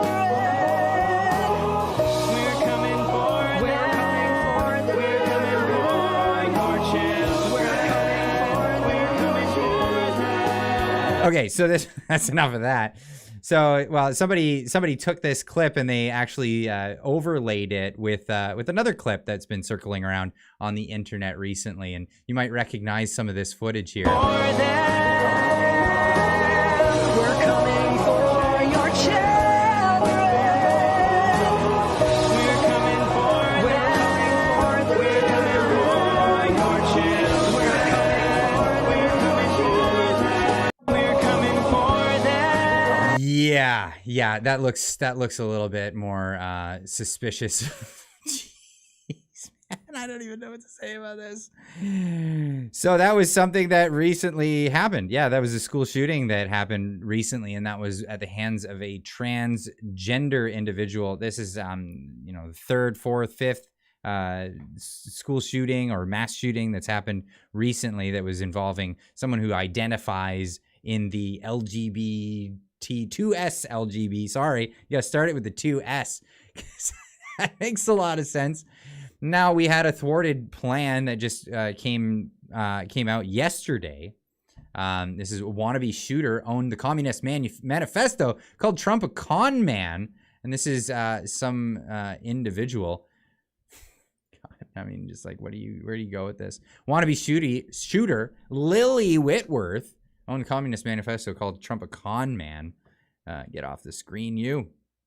Colorado teen who was arrested last month for allegedly planning to commit a mass shooting at her former middle school, owned a copy of the manifesto and blasted former President Donald Trump, con man. Lily Whitworth, 19, wrote a detailed manifesto and possessed floor plans of her intended, I keep saying her, intended target before she was busted on March 31st for making threats to various schools, including Timberview Middle School, which she once attended when she was not a she, but a he. Oh, are they even going to get into that in this? Whitworth, who previously went by her legal name, William, also reportedly wrote that Columbine high school shooters Eric Harris and Dylan Keybod were losers, and Sandy Hook Elementary School shooter Adam Laza was smart. Someone who really doesn't like Donald Trump, evidently really likes his haircut. I don't understand that. I'm not gonna get that, and the double chin. But yeah, she also dismissed serial killer Azriel Keys as a degenerate. Anyway, this was a plan that was meant to go through, and was thwarted by authorities in this case. Another perfectly sane individual. Yeah, that's where we're at with that one. But, you know, what do you say to that? What do you say at all? Oh, where do we even go with this? Now, the CBC had an article, and this I got from Marty up north. On this one, I don't even know where to start with this. So CBC already blocked the replies. Clyde, do something. I hope you talk about this on your upcoming stream. This is a new low for the CBC propaganda machine. And what is this? This is a colorized photograph of World War I or World War II military men preparing for a show, but they've retitled it in a revisionist history sort of way. Wayne Allen with the 550 super chat. I was called to the Senate of Canada and am quoted in the report to Parliament, for the sake of the children, we should talk. Vancouver? Wow, thank you so much. Insane. So World War I. Okay, this is World War I. Drag queens were hugely popular in World War I, says the CBC. Remember them as the current war on drag intensifies. Unfreaking real. Anyway, Free Rider for POW replied to this one. This photo is from the Canadian War Museum, and these soldiers were getting ready to perform to entertain their comrades. They're not drag queens.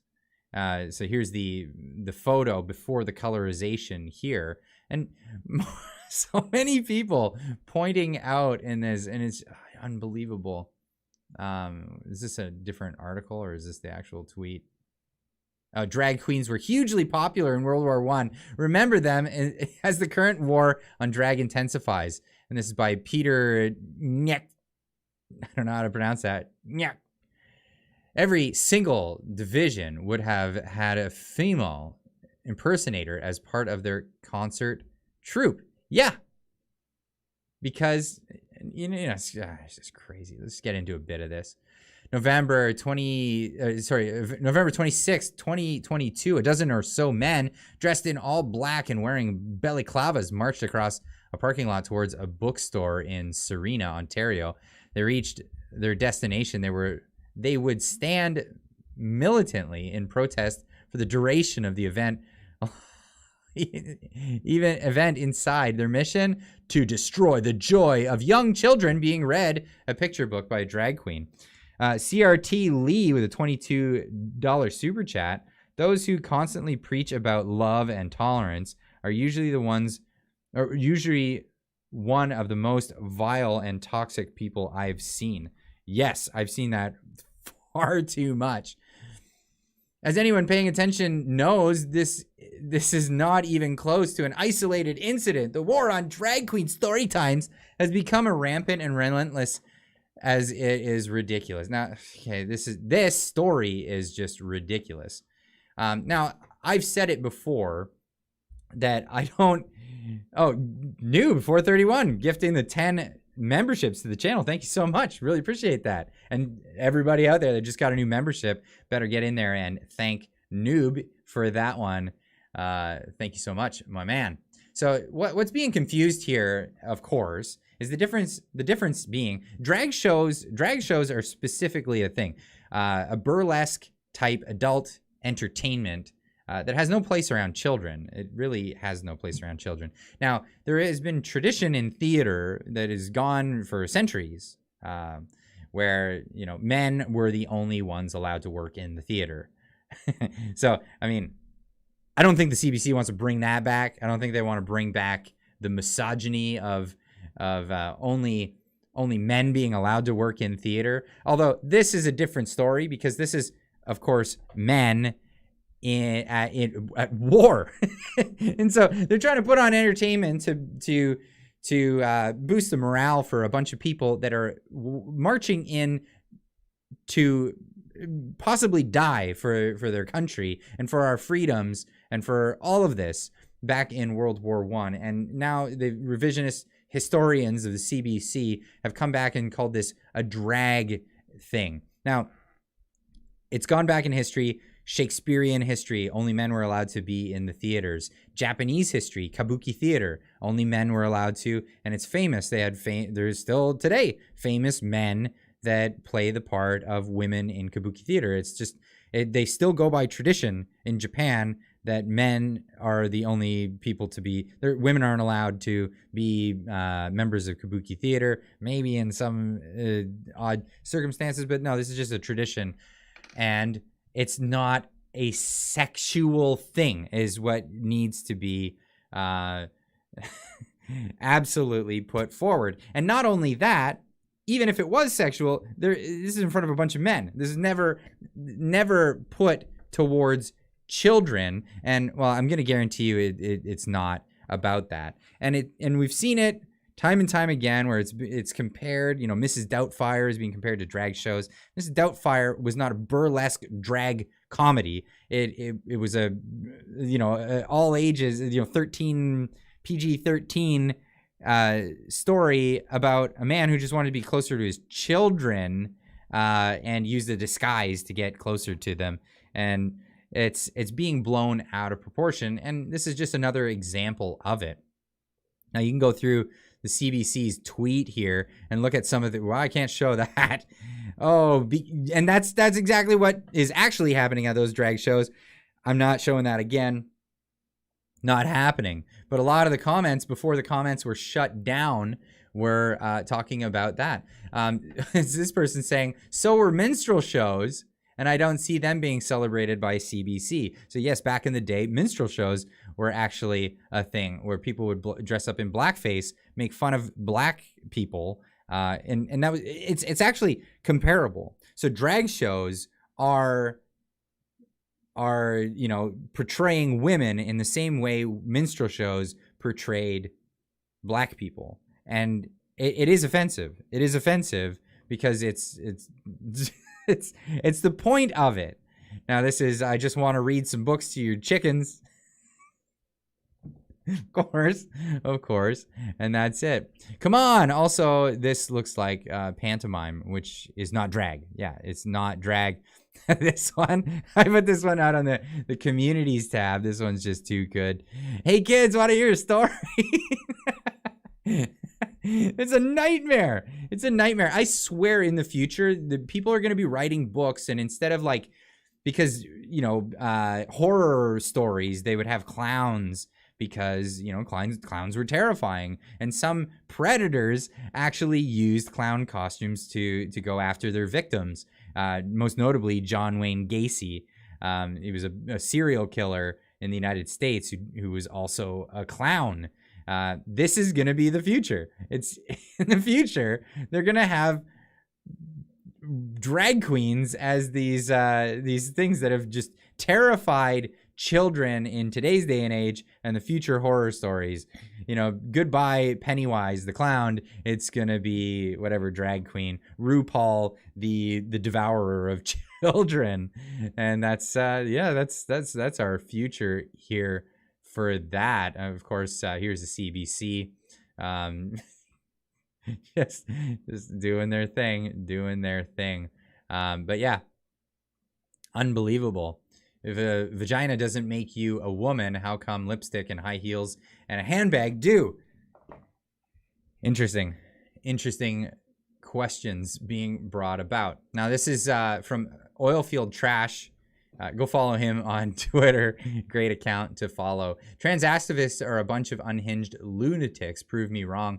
This is women's swimming star Riley Gaines has been violently assaulted by trans activists while giving a speech on women's sports at San Francisco State University. Transgender male wearing a dress punched Riley repeatedly while the trans mob chased and harassed her until she was yikes, I don't know if I can show that, and and chased her until she was forced to take shelter in a locked room, all because she was speaking out about women's rights. Now, the thing that's been going out is sexual rights. So people are saying sex rights instead of gender rights. This is now the new topic. People are switching, fighting back against it. They're saying we're not going by gender anymore. Don't care what you think your gender is. Everything's gonna go by sex now. What is your sex? Your gender is fluid. Who cares? Great. What's what is the sex? As far as back as I remember, IDs and whatnot, they would show your sex, and I don't know when it came about when gender became the new thing. And I have to even look at my ID in my wallet. Of course, I'm not going to show it on screen. I have to look at it again just to see like what is going on. They actually have your sex or your gender on your ID these days? No, it's the sex. Sex is on there. So SOL if you think that you're gonna get your gender on your ID. Family Farms. I love how you spell your handle, by the way. Family Farms with the PH. Member for 5 months. Thank you so much for re-upping your membership. Do whatever you want behind closed doors or public, to each their own, but not in front of children, and stop shoving it down everyone's throats. Absolutely. And like I said, like I showed here, they're going even further to the point where they're now subjecting this to mentally handicapped people. Like, this is just sick. It's disgusting. Funis with another 550 super chat. Did anyone ever tell Trudeau 1984 wasn't a choose your own adventure book? No, I don't think anyone's told him that. I know Pierre Poilievre said it wasn't an instruction manual. It was a warning. But that's where we are. That's where we are. But here we have men dressed up as women assaulting women because women just want to have sports where they can compete against other biological women. That is unbelievable. Unbelievable. Now, it's funny because you don't see a huge push for men transitioning into, or women transitioning to men dominating men's sports. That's not going to happen, and we can all just kind of realize what the deal is there. But we covered this last week as well. Taxpayer-funded theater hosts drag queen camps for 7-year-olds and up. This is a real thing. It's not hyperbole. It's real. A Vancouver theater that received taxpayer funding from provincial, federal, and local governments is hosting drag queen camp for kids as young as 7, where adults groom them to become drag performers. This summer camp, the Carousel Theater for young people, is advertising junior drag camp ages 7 to 11 and teen drag camp ages 12 to 17 this July. Join some of Vancouver's most amazing drag artists and learn how drag can brighten up your life. You might be wondering, is drag for kids? I'd say no, but they're saying drag is for everyone. Claims Carousel Theater. Parents, ask yourself, What's the difference between what you wear at home versus what you wear at work? What I wear at work gets dirty. That's the difference. You doing drag, honey, you just don't know it. No, that's not. Dressing up in a uniform is not doing drag. Sorry, it's not doing drag. It's gross. Now, I'm going to come back to it. I'm going to come back to saying it. If there is a drag event happening in your local area, I think it's unsavory to go there and do this fight with these people. I think it's stupid. It's stupid. I honestly think if you stop doing it, the fad will wear off and they'll go off and do some other things, whatever. Other parents with real common sense, like I'd say, go talk to other parents and bring it up and say like, hey, they're bringing burlesque drag strippers to children's event. What do you think of that? And have that discussion. If people are there and they're doing that with their kids, they're already too far gone. They're already, there's no, like, whatever. I don't suggest going to these events because that is just not, it's not going to end up well. And you're just going to get the news media coming out and pointing a camera at you, finding the most, undesirable thing it looks like you might be doing at the time, and then they'll run it all over the media. That's not the best thing to do. If you do have an issue and you do want to raise your concerns and you want to voice your opinion, go to the cop shop. Go to the local precinct and bring a crowd of people. Don't be disruptive or anything like that. But go in with a number of people and have all those people come in and say, hey, there are crimes happening across town. Here's footage of it or whatever. Go check it out and make sure that this is being handled because we feel that there are crimes happening. Go take care of it. And if they don't, you can all file complaints against the officers that aren't doing it at the time. Keep doing it. Keep pushing. That's something you can do. But it's peaceful. It's not gonna compromise the way you look when it comes to like the news media coming out there and making you look awful, because that's exactly what they're gonna try to do. But it will definitely help in the direction of actually showing the police that there is support against this stuff. And if the police are all for it, well, I mean, what are you going to do about it? Now, in Ontario, it's unbelievable. And because of all of those things, the Ontario NDP want to restrict protests against drag queen story times.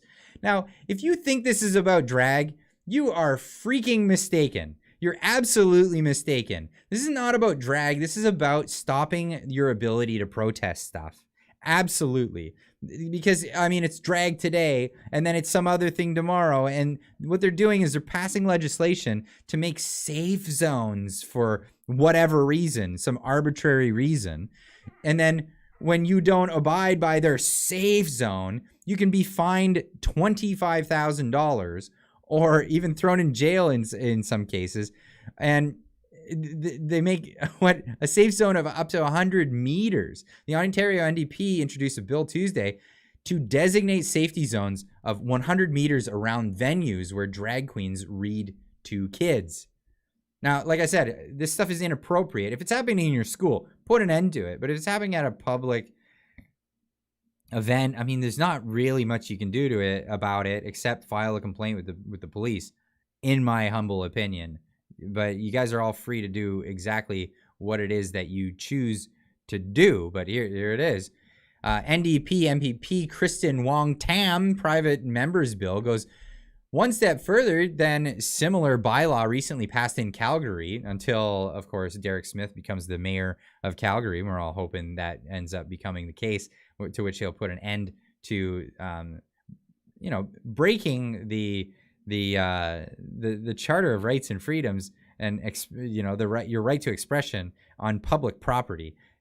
That shall not be infringed, in my opinion. We should not be allowing. So So people will say, like, we should always allow protests. No, we should not allow the government to step in the way of people protesting. That is a right, and it's endowed to you by your creator, God, whatever you want to believe in. Your rights are your God-given rights. The government doesn't give you rights, and they don't give you privileges. They are there they're there to infringe upon your rights, and it's the job of the courts and the legal system and these amendments to actually hold the government at bay.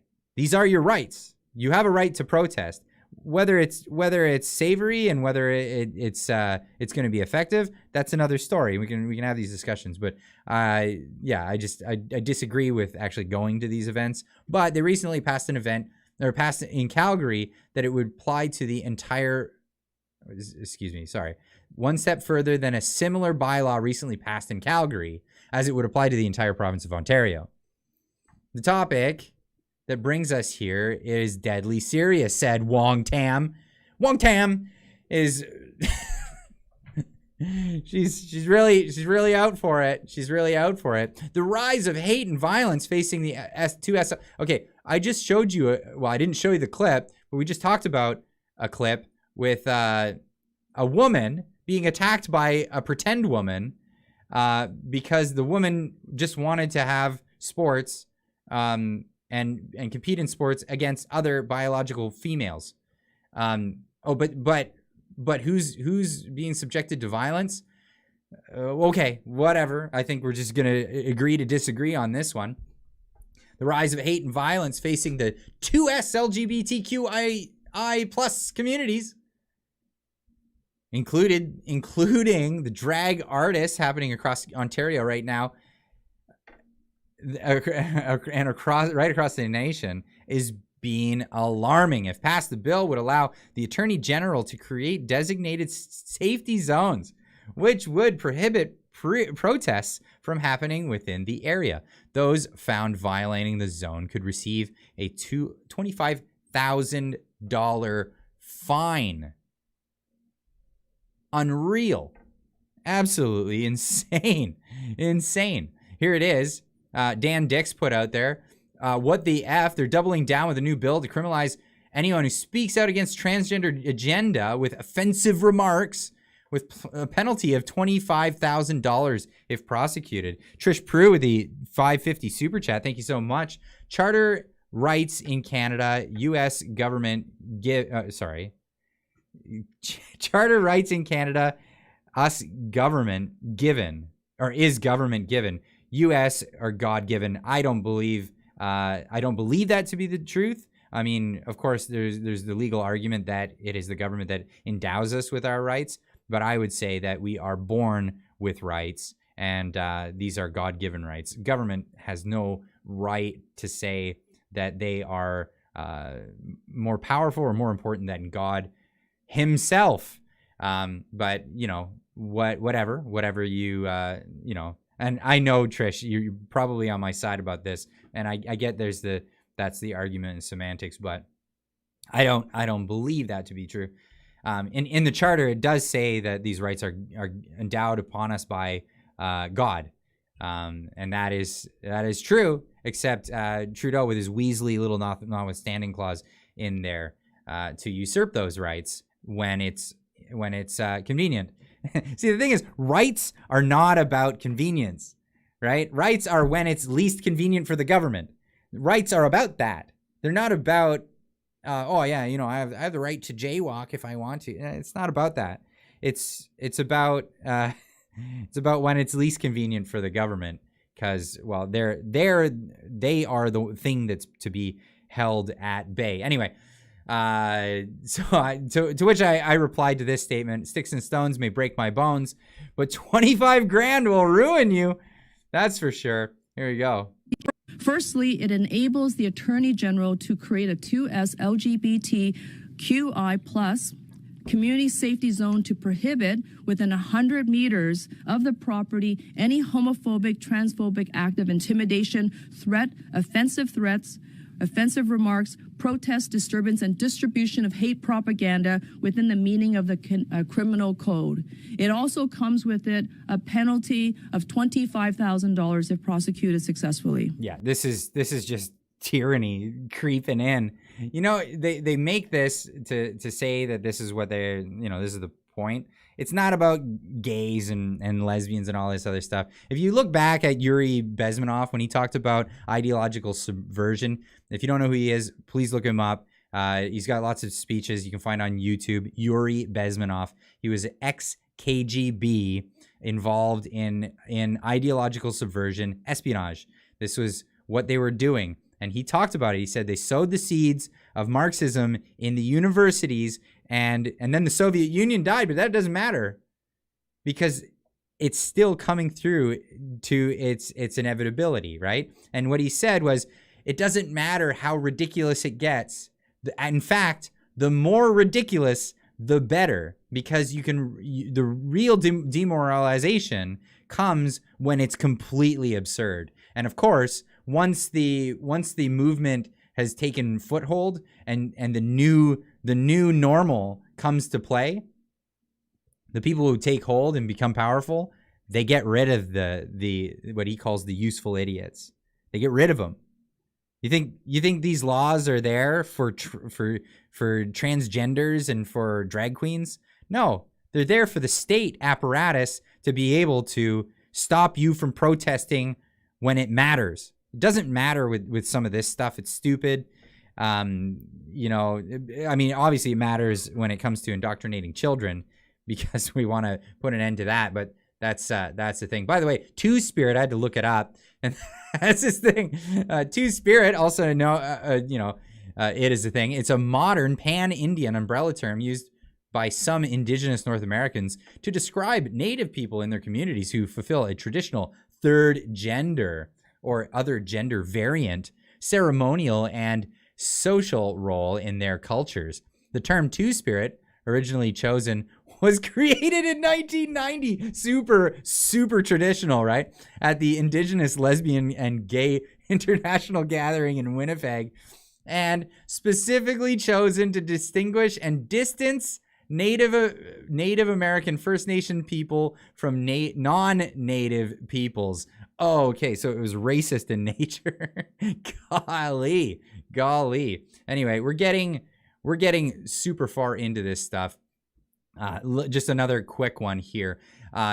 Eagle Canada, which is absolutely sponsored by the Canadian government, has come forward saying that, well, Eagle Canada is calling on the CRTC, the government bureau in charge of policing our airwaves, whether it's radio or television, to begin public consultations on the removal of Fox News from the list of non-Canadian programming authorized for distribution in Canada.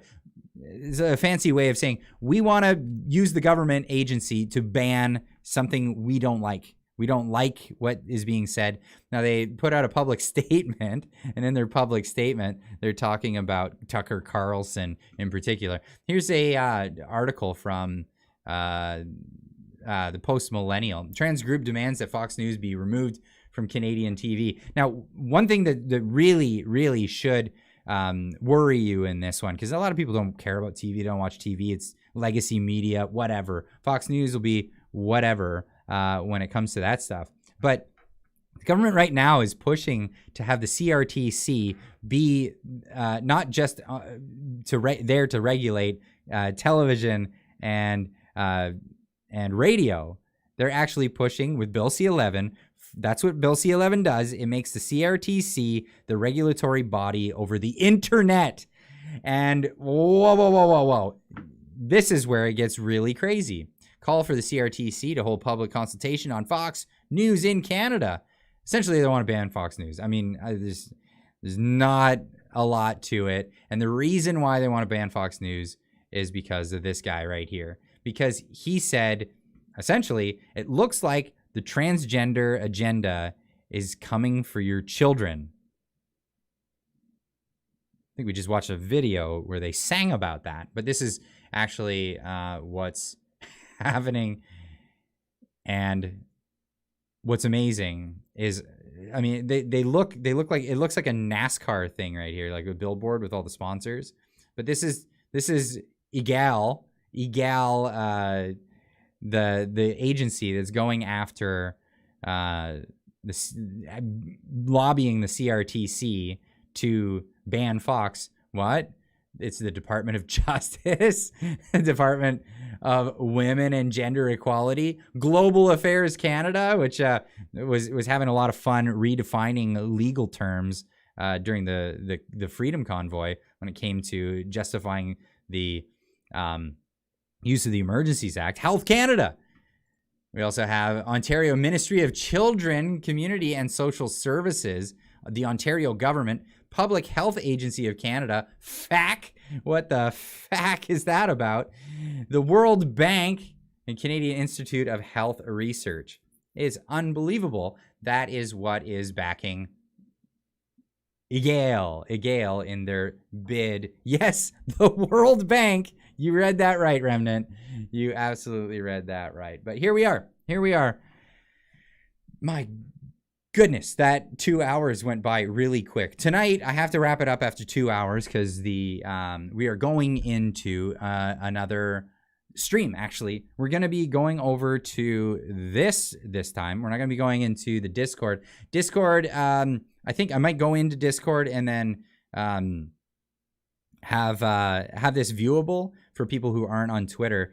But yes, on Twitter, we're Wogpog Singularity Blasphemer is having a fireside chat tonight. I've been invited to get in there, getting to know Canadians, and it's going to start off with a bit of an interview. Maybe you'll hear questions that you've never heard asked of me. That'll be happening inside this Twitter Spaces. Sorry, I keep forgetting the name of it. It's the public space, the open forum of ideas. And after a bit of that, we're going to get into questions. People can raise their hand, be pulled up and ask questions, and we can talk about all of this stuff.